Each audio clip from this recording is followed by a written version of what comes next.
And so our lower self is not our lesser self. It teaches us important things like and how to enjoy simple things: food, wine, the laughter of children, the companionship of friends, the perfume on a summer night. It is our senses, which is the maya.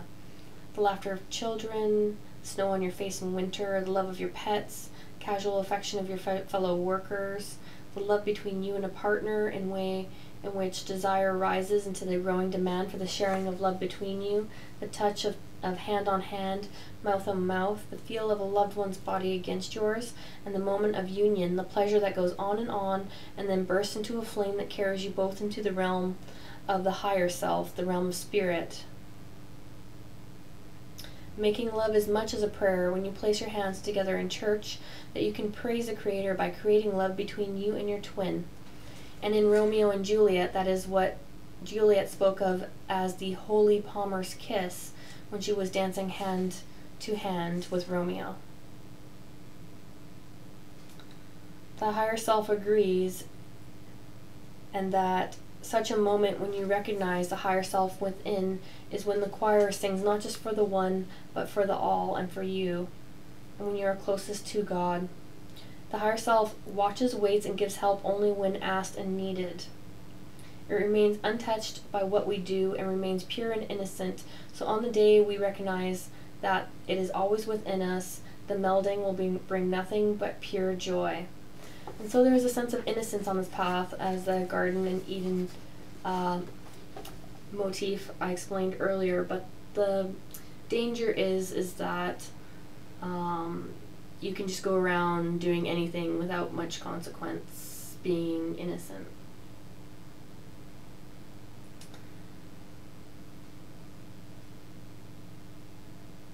The reason that we are separated is that we cannot accept the fact that we are not separated. It just seems to be so. When the time is right and we are willing to understand that there is no division, then there will be no higher or lower, for all will be one. What they are and what you will become is what is. It is the division in your mind.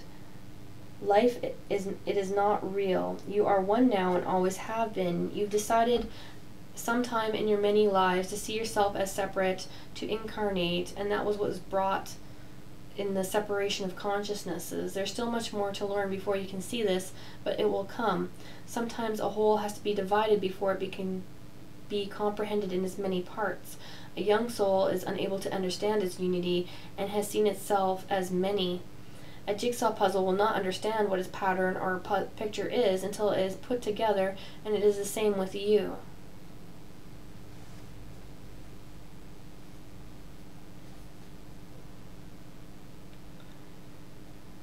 Our lower self will rise and know the heights of wisdom and understanding, which is Chakma and Binah and Kether. We will all be one. Our higher self will rejoice that when we recognize our presence within and we become one. And the one gave us the greatest gift of all, of everyone, who was in the beginning of the morning of time. He made us in his image and gave us the power to imagine. The child is much like the father.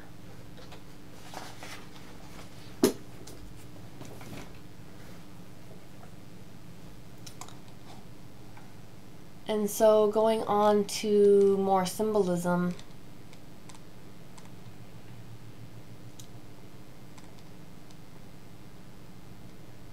it is both Mary, the Black Isis, the Duad Dark Mother. It is Hermes, who is Thoth. The Book of T is the book of, supposedly, of Thoth, of Tarot.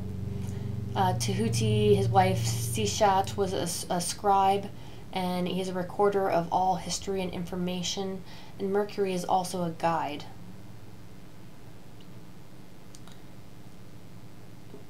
And Dave Edgy went on to say that we are never alone and we need to accept the fact of a greater power. The Magician is the Joker and the Fool and can be any card in the tarot. One represents will and represents the wand and represents the god, like I said earlier, and is the number of the magician card. It is the sperm and the staff, the sperm and the snake and the staff of Moses, and the fertilizing chakma projected into the receptive binah. So here is the number 1 of projection of energy, which becomes the cup, like Bearheart showed us. The wand coming down here, which is also the fool and the magician. Sword is the zain.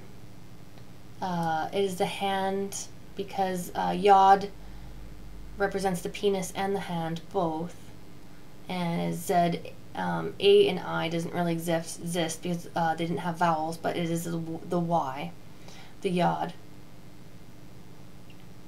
The wand of directed energy, energy from the eye, from the hand, from the wand, from the penis, from the arrow. Sometimes in the tarot, arrows are used instead of swords. Has an arrow-like quality. In one deck, thelema is written on the arrow of the Cupid. And in thelema, love is the law, and law has to do with Saturn. So love is the law, and love under will. So we submit it to our will, or our higher will. Do what thou will is the whole of the law, and is often misunderstood.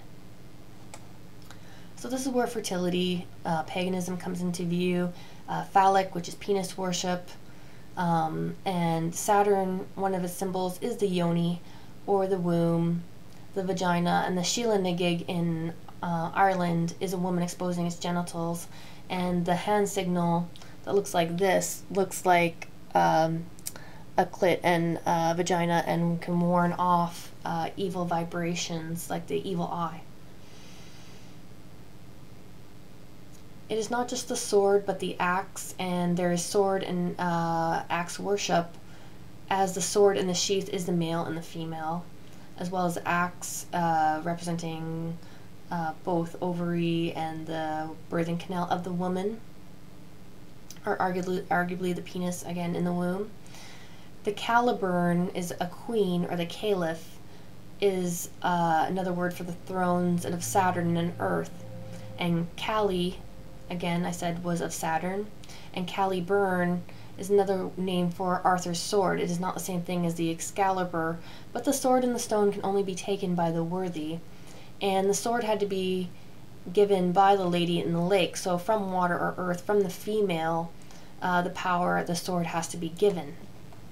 Again, linking sovereignty to the virgin, it did not mean sexual virgin, and freedom from Lady Liberty.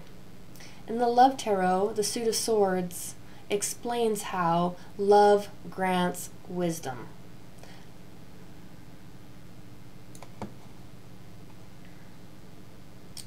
Sword and the Stone also is about the sword in the fire, or the cube of earth, and how the alchemical lead and of earth of Saturn is turned into the gold of the spirit of Tifereth, of the alchemists, and how only the worthy can get the grail.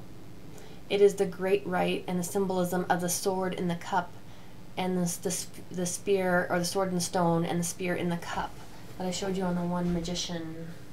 And there's also the hexagram, and I'll talk a little bit more about that. It's very sexual. Fertility and Wicca is very sexual, and we need to get rid of our Puritan programming around this, and I will do a future video about sex and knowing. Knowing a woman used to be code word. Knowing a woman, to know a woman, meant to have sex between a man and a woman. And in French, le petit mort means the little death, which is another kind of code name for orgasm during sex. So, and in Zane, we have the yod and the hand, so we have the penis and the hand. The sexual symbol. Of course, Scorpion Mars is very sexual type energy between death and birth and life. And Pluto and Saturn. And the power of the Sun and the Marsian type energy. And the balance is the Sagittarian energy, which is the temperance card I showed you earlier, and the 2 cups energy. It is a solve and coagula, or the dissolve and the coagulate. So the dissolve is the lover's path, or is of Kali and Binah, is the dissolving, and the coagulation, or the coming together, which also hints at bloodlines, is of the temperance card. Sagittarius is the arrow of directed will. Like I said, it relates to the top of the skull, which is energy projected through our crown. It is the arrow on the tree of the devil and of death as well. So the arrow coming up from earth to the adept magician, and here is the arrow here between the mind and the intuition of Mercury and Venus, up to the sun, devil and death, and the arrow rising here, which I also explained in a previous video, but I had taken it down. I showed you on the strength card, and it's not an easy choice always between emotion, logic, and reason. It is self-love and self-mastery. The center holds, the knight holds the center. It is God and the goddess in the center, and it is the center of our higher self and of spirit and our connection to Godhead, and it is universal love and compassion. I'm going to break here and follow me on.